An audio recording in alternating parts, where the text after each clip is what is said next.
Hey, future philosophy students. Have you ever been casually wondering in small group discussions, what is Socrates doing? Me too. Until this point, I'd satisfied myself to understand that he's asking questions. I figured out that asking questions isn't really the whole picture. So, what is the Socratic Method? Well, we can understand it as an exercise in critical thought.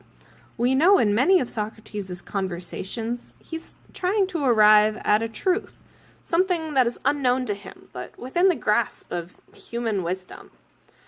He often attempts to wrap his mind around these unknowns in a very methodical way through what we've been calling an examination. An examination requires two participants, a questioner and an answerer. The questioner is testing the validity of the claims that are being put forth by the answerer in regards to a general question which is posed on the nature of perhaps virtue, piety, justice, law. The answerer is posing hypotheses or plausible answers to these enormous questions. They're often putting themselves in a vulnerable position because what is true is very much unknown or is very hard to precisely determine, which is why the questioner, when a practiced questioner, will be able to effectively test the validity of the answers put forth by providing counterexamples or identifying assumptions or providing opposites to really get at the nature of what is really true. As a result of all this questioning, they hope to arrive at a deepened understanding of human knowledge and to, through this collaborative process, both advance in wisdom. Now, if the questioner is coming from a place of arrogance rather than humility, the conversation may unfold in a more leading direction, and it may come off as an attempt to get the answerer to admit to something in particular, or specific. This is kind of slimy, so don't do that. It's best to approach examinations with the mindset that we all have much to learn. And speaking of slimy, I have here a passage of referring to an examination performed by the young Alcibiades to the statesman Pericles, read in Xenophone's Memorabilia. You'll note here that I have highlighted each character and what is said literally, so within quotes. I think the essential first step in uncovering the meaning behind an examination is to understand who is saying what.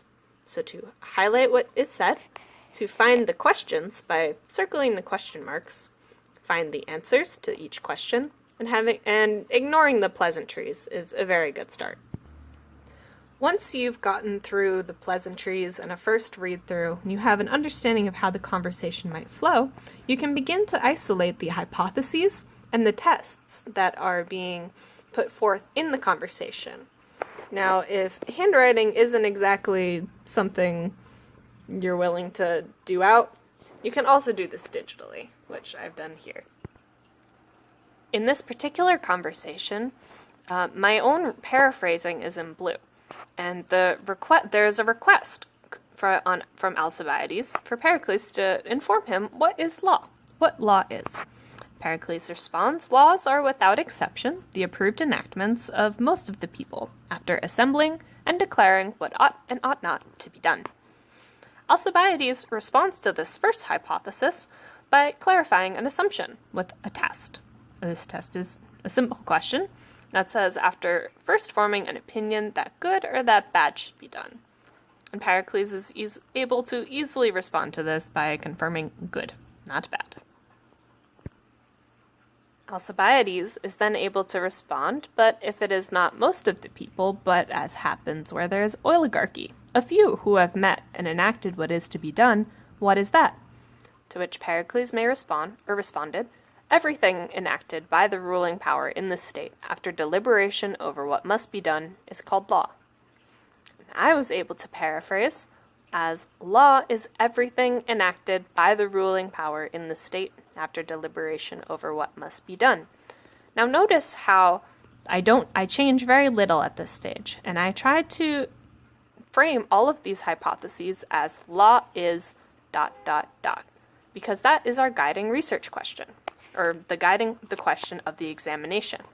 I go through each of these statements in kind, and I try to pull out the hypotheses that are made on the part of Pericles, and the hypotheses that are made on the part of Alcibiades, sometimes which are shaped as questions. For example, the fourth question that comes up is what constitutes force and lawlessness?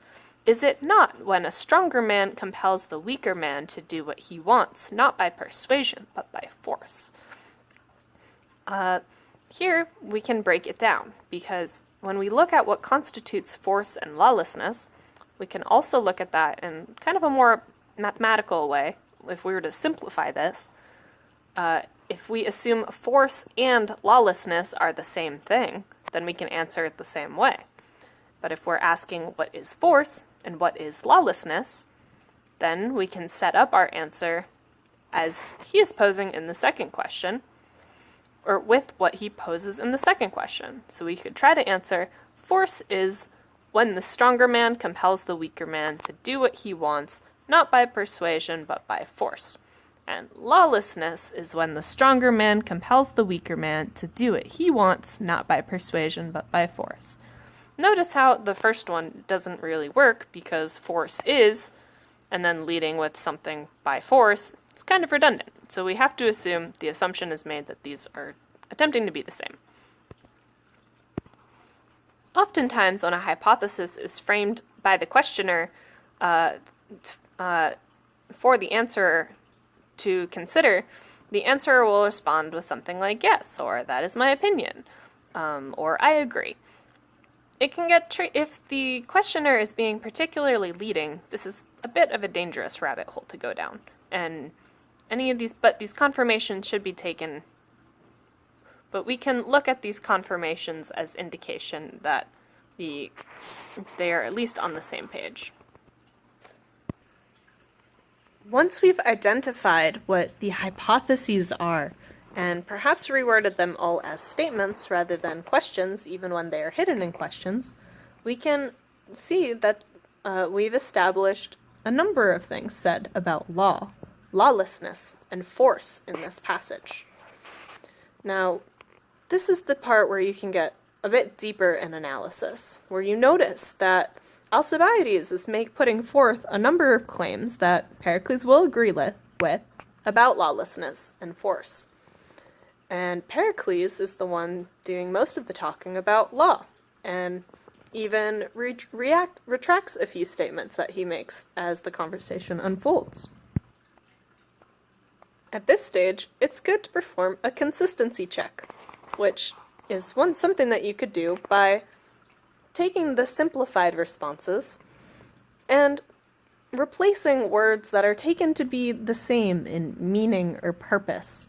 For example, I've replaced the powerful and for the ruling party or tyrant or most of the people, stronger man, the point where the person who has the upper hand or is able to compel. And I'm able to read all of these hypotheses with that in mind. Doing so, I see that there is a lot of consistency in what's being said. So one conclusion that we might be able to draw from this reading is that laws are forceful to those unpersuaded by them. You'll have to do the reading for yourself to get a full understanding of perhaps how I've come to these conclusions. However, the process is important. To become as wise as Socrates, it takes a lot of experience in wrestling with these abstract concepts and being able to assess the claims that people put forth about them analytically and correctly, rather than taking everything that people say as true and perhaps just averaging it out, where you might then lead into contradictions. Being able to assess and consider the validity of the things put forth on the merit of just what you're given is helpful to developing critical thought. And critical thought is something that will help you the rest of your life. If you are concerned in matters of the soul or good living. Thank you for listening, and I hope that some of my preparations were able to give you an idea of how you might approach tackling these texts in the future. Thank you, and have a great day.